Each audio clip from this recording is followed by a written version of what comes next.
नेगी और बुलेटिन की शुरुआत रीट पर मचे घमासान से करते हैं। रीट पेपर लीक मामले में एसओजी ने दो बड़ी गिरफ्तारियां की है। पश्चिमी राजस्थान की दो बड़ी मछलियों को एसओजी ने गिरफ्तार किया है। बाड़मेर के ठेकेदार भजनलाल और अभ्यर्थी सोहनी देवी को गिरफ्तार किया गया है। भजनलाल पर्चा आगे भेजने वाली कड़ी है, तो सोहनी देवी ने पर्चा हासिल करने के बाद परीक्षा देने गए और अब तक एसओजी ने 82 लाख जब्त किए हैं। इसमें 71 लाख नकद और 11 लाख बैंक खातों से बरामद हुए हैं। एसओजी जल्द इस पूरे मामले में बड़ा खुलासा भी कर सकती है। एसओजी एडीजी अशोक राठौड़ ने कहा कि पूरे मनोयोग और संसाधनों के साथ एसओजी काम कर रही है। एसओजी ने मामले में किसी भी तरह के दबाव से इनकार किया है। तो देखिए, लगातार रीट पर सियासी घमासान भी जारी है और दूसरी तरफ लगातार जो एसओजी है उनकी कार्रवाई भी जारी है। आपको बता दें कि पश्चिमी राजस्थान की दो बड़ी मछलियों को पकड़ने में सफलता हासिल एसओजी ने की है। इसमें अभ्यर्थी सोहनी देवी और एक बड़े आरोपी को इसमें गिरफ्तार किया है, जिन्होंने इस पेपर लीक मामले में एक बड़ी भूमिका निभाई है। ठेकेदार भजनलाल को भी गिरफ्तार किया गया है। तस्वीरों में आप देख रहे हैं ठेकेदार भजनलाल, ये वही ठेकेदार है जिसने पेपर लीक किया, उसे आगे तक पहुंचाया और लाखों रुपए में इस पेपर को बेचा। लगातार कार्रवाई जारी है और जिस तरीके से एसओजी पर बार बार आरोप लगाए जा रहे हैं कि दबाव में काम कर रही है, उसका भी एडीजी अशोक सिंह राठौड़ ने जवाब दिया है। साफ तौर पर यह कहना है कि किसी भी दबाव में एसओजी कार्रवाई नहीं कर रही है। जांच का दायरा लगातार बढ़ता जा रहा है और हर वो कोशिश एसओजी की तरफ से की जा रही है ताकि जो रीट के मुख्य आरोपी हैं, जो बड़ी मछलियां हैं, उन तक पहुंचने में कामयाबी हासिल हो। रीट पेपर लीक मामले में एसओजी की जांच जारी है। इस वक्त हम एसओजी के एडीजी अशोक राठौड़ सर के साथ मौजूद हैं। सर, अपने आप में बेहद बड़ा प्रकरण है और लाखों बेरोजगार एक आशा के साथ एसओजी की तरफ देख रहे हैं। इस पूरे प्रकरण में आज भी कुछ अहम गिरफ्तारियां हुई हैं। किस तरह की गिरफ्तारी? अभी आपसे जब मैं बात कर रहा हूँ तभी दो गिरफ्तारियाँ की गई हैं, जिसमें एक जिसके पास प्रश्न पत्र पहुँचा था और दूसरा जो एक महिला अभ्यर्थी है।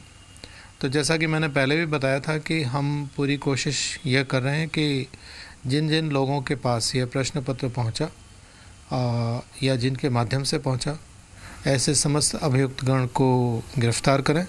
सर, इस पूरे प्रकरण को लेके जो तमाम लाखों बेरोजगार हैं उनको सबसे बड़ा डर ये है कि ऐसा तो नहीं होगा इस बार भी इस तरह के जो दोषी हैं वो छूट जाएंगे। तो एसओजी किस तरीके से काम कर रही है और किस मंतव्य के साथ में काम कर रही है?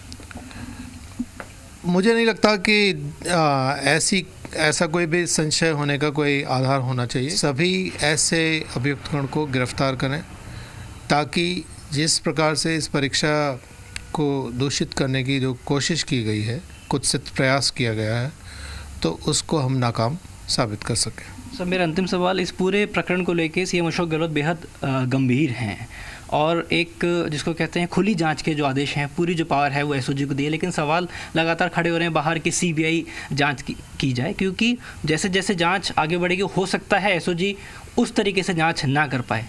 क्या कुछ कहेंगे सर? नहीं, ऐसा कोई कहीं से भी ऐसा कोई बात है नहीं। मुझे नहीं लगता कि अनुसंधान एजेंसी पे कोई इस तरह के संशय की कोई बात।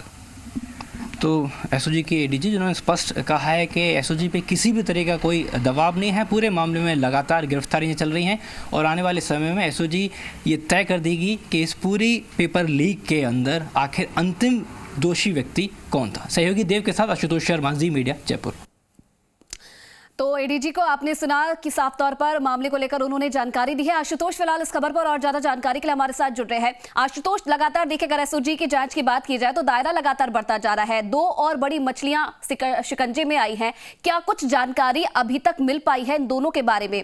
भजनलाल, जिसे अभी गिरफ्तार किया है बाड़मेर से, क्या भूमिका रही है उसकी पेपर लीक मामले में, क्या जानकारी मिल पाई है?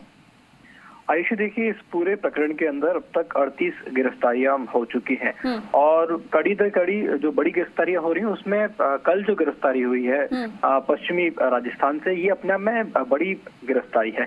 दरअसल आप इस रैकेट को अगर समझने की कोशिश करें तो शिक्षा संकुल से जब ये पेपर लीक होकर बाहर आया तो इसकी करोड़ों और लाखों में एक तरीके से मैं कहूंगा इसकी बोलियां लगी। तो ये जो पूरा गिरोह है ये अपने आप में बड़ा मुनाफा कमाना चाहता था और जो आम अभ्यर्थी होते हैं उनके पास उतना पैसा होता नहीं है, तो तलाश की जाती है ऐसे लोगों की जिनके पास पैसा है। तो भजनलाल उन्हीं लोगों में से एक है। बाड़मेर के अंदर ये AA क्लास कॉन्ट्रैक्टर है और राष्ट्रीय स्तर की जो परियोजनाएं होती हैं, जो काम होते हैं उनमें ये उनके लिए ये काम करता है। तो यानी कि अपने आप में रसूख वाला व्यक्ति है, पैसे वाला व्यक्ति है। इसने भी ये सोचा था कि जो मुनाफा है इस तक भी पहुंचेगा और रामकृपाल जो है उसके साथ किसी तरीके से कोई बीच की कड़ी ने जो संबंध थे वो स्थापित किए, जिसके चलते जो पूरा रैकेट है उसको तैयार किया गया। पूरे प्रकरण में एसओजी उन लोगों तक पहुंचना चाहती है जो कि इस पूरे पेपर लीक के अंदर लाभार्थी हैं, क्योंकि एक बड़ी सूची तैयार की जा रही है एसओजी के अंदर उन लाभार्थियों की जिन तक पेपर पहुंचा। और अगर एसओजी लाभार्थियों तक पहुंच जाती है तो ऐसे जो एक एक करके जो सरगना है जिन्होंने इस तरीके से भूमिका निभाई थी उनको भी जल्द एसओजी बेनकाब करेगी। जानकारी में ये भी आया है कि एसओजी की तरफ से पेपर लीक जो हुआ शिक्षा संकुल से उसका एक डेमो भी किया गया है कि किस तरीके से ये जो पेपर है ये बाहर निकल के आया। उस व्यक्ति को भी एसओजी लेकर गई और कभी भी इस तरह का जब मामला होता है तो घटनास्थल का जो रिक्रिएशन है वो भी किया जाता है। एक तरीके से रिक्रिएशन भी इस पूरे प्रकरण को लेकर किया गया, क्योंकि एसओजी पूरे जो पुख्ता जांच है इस पूरे प्रकरण में करना चाहती है। बड़ी बात इसमें जो तरह तरह की जो पॉलिटिकल जो बात कही जा रही है, एक के बाद एक बयान सामने निकल के आ रहा है कि सीबीआई जांच दे देनी चाहिए। उन तमाम आरोपों को, उन तमाम प्रेशर्स को नकारा है एडीजी अशोक राठौर ने। उन्होंने कहा है कि एसओजी पे किसी तरह का कोई प्रेशर नहीं है और जल्द इस पूरी कड़ी के अंदर उन लोगों को बेनकाब किया जाएगा जिन्होंने इस पेपर को लीक किया है। बड़ी बात राजस्थान में भी उत्तर प्रदेश की ही तरह आपने देखा होगा कि रामकृपाल जो जयपुर से गिरफ्तार हुआ था उसको भी उसकी जो तमाम जो अवैध संपत्ति थी उसने अकूत जो संपत्ति कमाई उसको भी धराशायी किया है जेडीए की तरफ से।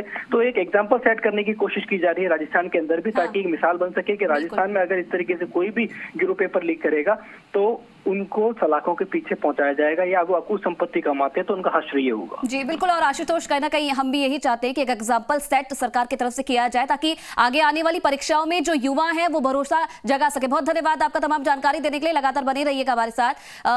तो शिकंजे में रीट के गुनहगार हैं और लगातार जो कार्रवाई का दायरा है वो बढ़ता जा रहा है और 2 बड़ी मछलियों को पकड़ने में भी कामयाबी हासिल की गई है। और देखिए, रीट पेपर लीक मामले में 8 फरवरी को सुनवाई